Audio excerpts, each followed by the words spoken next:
সকাল 7টা। তখনও কুয়াশায় মোড়া ছোট হরিণার ছড়া আর ভূষণ ছড়ার বিস্তীর্ণ এলাকা।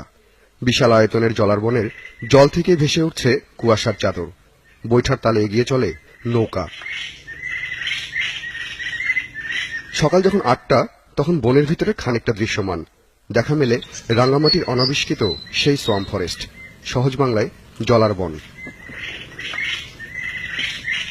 10 থেকে 15 ফুট পানির নিচ থেকে মাথা জাগিয়ে আছে পানি সহনীয় নলখাগড়া, হিজল, বরুণ আর শতমূলী জাতীয় গাছ। কিছুদিন আগেও যার সন্ধান জানত না কেউ। বড় হরিণা এবং ছোট হরিণার যে জায়গা আছে, এটি আসলে ফ্রেশ ওয়াটার সোয়াম্প, জলার বন।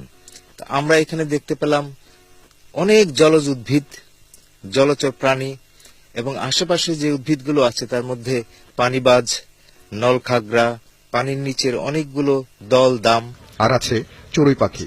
তবে শহুরে চড়ুই নয়, বিরল প্রজাতির পাহাড়ি এ চড়ুইয়ের নাম ইউরেশিয়ান স্প্যারো, বাংলায় গেছে চড়ুই।